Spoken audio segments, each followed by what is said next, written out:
Assalamualaikum warahmatullahi wabarakatuh. Perkenalkan, nama saya Bayu Adi Setiawan dari SMK PGRI Sumoroto. Di sini saya mengambil jurusan Teknik Kendaraan Ringan.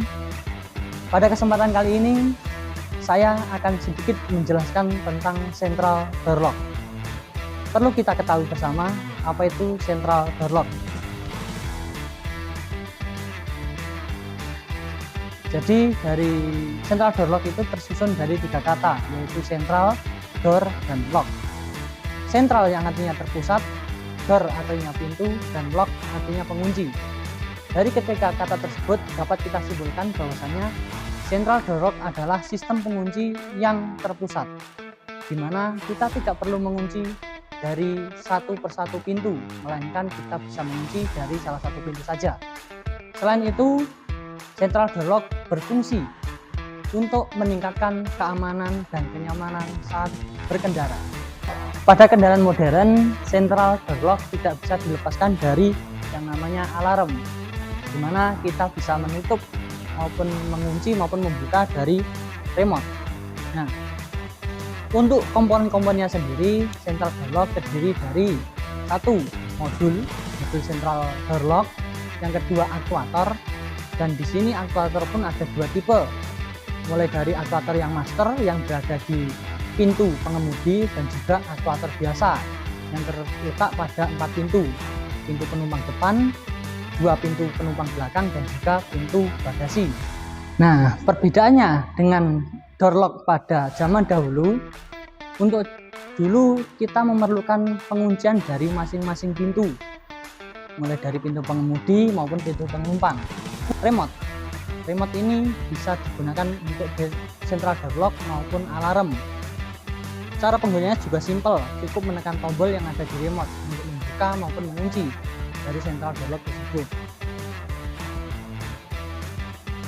Komponen-komponen dari central door lock, tentu saja untuk sebuah komponen atau suatu sistem kita perlu mengetahui apa saja komponennya. Untuk central door lock sendiri, yang pertama tentu saja ada modul. Modul di sini berfungsi untuk menerima sinyal dari remote ataupun dari aktuator. Yang kedua adalah aktuator yang berada di pintu, masing-masing pintu. Terdiri dari 2 jenis aktuator. Yang pertama aktuator master yang terletak pada pintu pengemudi, dan juga aktuator biasa yang terletak pada 4 pintu penumpang dan 1 pintu bagasi. Perbedaannya ialah untuk central door lock yang ada di sisi pengemudi, kita bisa mengunci pintu-pintu yang lain, sedangkan untuk aktuator yang biasa yang berada di pintu pengemudi itu tidak bisa mengunci ataupun membuka kunci dari pintu yang lainnya. Nah, setelah kita mengetahui komponen-komponen apa saja yang terdapat pada central door lock, kemudian kita akan belajar sedikit tentang cara pengoperasiannya. Untuk mengunci ataupun membuka kunci pada central door lock ada 2 cara. Yang pertama lewat pintu pengemudi, dan yang kedua lewat remote saat mobil terparkir. Jika lewat pintu pengemudi, maka kita cukup menekan 1 tombol. Yang ada ini dicontoh, di sini juga ada, nanti kita akan lihat bersama-sama lewat video selanjutnya. Kemudian untuk yang dari remote, apabila kita memarkirkan mobil, di sini ini ada 2 tombol yang gambar gembok terbuka dan juga tertutup. Kita cukup menekannya untuk membuka, kemudian disertai dengan bunyi ataupun lampu sen untuk menandakan bahwasanya central door lock itu berfungsi dengan baik.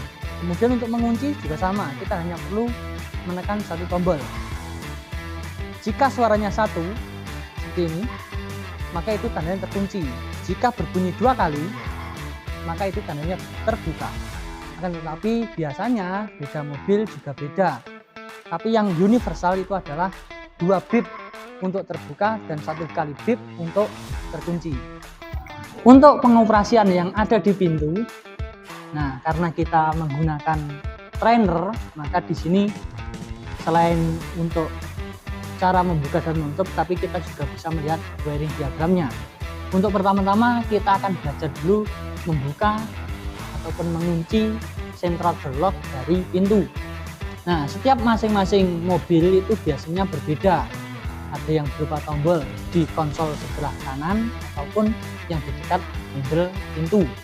Nah, sebagai contoh di sini kita sudah menggunakan tombol khusus. Jadi kita dipisah agar mempermudah saat pengoperasian. Di sini ada tombol ke atas dan ke bawah. Untuk tombol ke atas itu untuk membuka, sedangkan tombol ke bawah itu untuk mengunci. Nah, jika menggunakan pada mobil biasa ataupun bukan di timer, itu berada di dekat handle untuk membuka pintu. Cukup dengan memencet ataupun menarik. Nah, untuk komponen-komponennya sendiri, untuk central door lock dan juga alarm, seperti yang kita bisa lihat di sini. Yang pertama ada main switch central lock. Ini berfungsi untuk menerima sinyal dari aktuator. Yang kedua ada main unit alarm untuk menerima sinyal dari remote dan juga meneruskan ke modul dari central lock. Yang ketiga di sini ada lampu indikator. Jika lampu indikatornya berkedip, itu menandakan bahwasannya alarm dan juga central door lock itu terkunci. Jika lampu indikator ini mati, maka itu menandakan terbuka. Nah, kemudian selain dari itu juga untuk memutus dari arus apabila terjadi arus pendek listrik. Dan tentu saja ada perkabelan. Nah, dari selain komponen-komponen tersebut yang sudah saya jelaskan, perlu ada komponen-komponen tambahan, mulai dari relay, kemudian switch yang terdapat pada pintu, dan juga aktuator yang berada di dalam door trim, di balik door trim dan di dalam pintu. Nah, selain itu juga ada horn. Nah, apa fungsinya? Jadi horn atau bell pada sistem alarm itu berfungsi untuk menandakan bahwasannya terjadi pencurian atau pembobolan dari sistem alarm. Saat sistem alarm nanti dibobol, maka horn atau bell itu akan mengirimkan suara yang sangat keras. Untuk cara kerja sirine sendiri, di sini ada yang namanya switch. Ini terletak pada bodi dan nanti akan tertekan pintu saat pintu ditutup.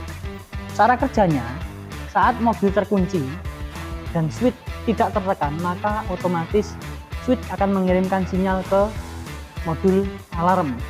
Kemudian akan mengirimkan arus listrik kepada sirine, yang akhirnya sirine akan berbunyi.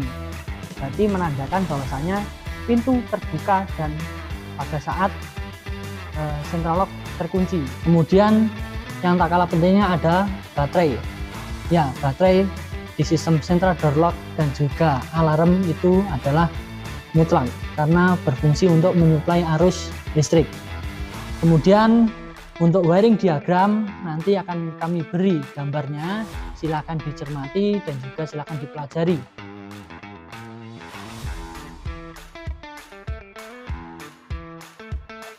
Untuk letak dari switch pada pintu itu berada di sebelah sini. Nah, saat pintu ditutup maka switch ini akan tertekan. Sedangkan sebaliknya, jika pintu terbuka maka switch ini akan terlepas. Untuk switch central door lock yang ada di mobil itu berbentuk seperti ini. Terletak di sebelah handle pintu, letaknya di atasnya. Cukup dipencet ataupun ditarik. Pengoperasiannya sangat mudah untuk memudahkan pengemudi.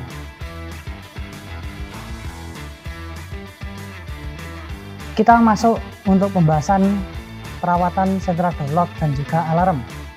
Yang pertama, kita mulai dari switch pada pintu. Untuk perawatan pada switch, cukup lihat karet pelindung dari switch, apakah sudah rusak ataupun masih bagus. Jika sudah rusak, maka kami sarankan untuk mengganti, karena karet pada switch tersebut berfungsi untuk menghalangi air membasahi switch. Karena jika switch sampai basah, akan timbul korosi dan juga mengganggu dari kinerja switch tersebut. Yang kedua adalah memberi pelumasan, bisa menggunakan base ataupun pelumas yang lain. Nah, pelumasan ini kita pakai pada pengunci pada pintu. Cukup lumasi secukupnya dan tidak perlu banyak-banyak agar tidak mengganggu ataupun mengotori pada door trim. Cukup ambil sedikit grease kemudian oleskan. Hal ini bertujuan agar saat pintu dibuka dan ditutup ataupun saat central door lock dioperasikan itu akan berjalan lebih smooth tanpa ada gesekan yang berlebihan. Untuk perawatan yang kedua yaitu adalah remote. Remote ini di dalamnya ada baterai. Nah, perlu kalian cek secara berkala apakah baterainya masih bagus ataupun dayanya sudah berkurang. Salah satu ciri-ciri baterai yang waktunya untuk ganti adalah remote ini hanya bisa dioperasikan dari dekat mobil, terutama bagian depan, karena memang modul dari central lock dan juga alarm berada di kabin depan. Nah, jika baterai kalian sudah waktunya untuk ganti, maka remote ini tidak akan berfungsi dari kejauhan. Nah, selain itu kita juga perlu merawat baterai, karena bagaimanapun baterai adalah sumber dari arus listrik pada sistem ini. Perawatannya cukup mudah. Jika kalian menggunakan baterai bertipe basah, maka kalian juga perlu memeriksa jumlah air aki apakah sudah sesuai ataupun belum. Kemudian yang tak kalah pentingnya, kalian perlu mengecek terminal dari baterai apakah ada kotoran ataupun benda-benda yang dapat mengganggu kinerja dari baterai. Yang tak kalah pentingnya adalah mengecek bagian aktuator, karena di aktuator terdapat skup atau uji yang berfungsi untuk mengait dari aktuator ke pengunci yang ada di pintu. Biasanya jika digunakan secara terus-menerus dan jangka waktu yang lama, spook atau kawat tersebut bisa saja patah. Jika sudah patah, meskipun aktuator berfungsi dengan baik, maka pengunci yang ada di pintu tidak akan berfungsi. Hal ini tentu saja memerlukan penggantian daripada komponen tersebut. Mungkin sekian yang bisa saya sampaikan pada kesempatan kali ini. Jika ada pertanyaan ataupun masukan, silahkan tulis komentar kalian di bawah. Sekian dari saya ucapkan terima kasih. Assalamualaikum warahmatullahi wabarakatuh. Subscribe.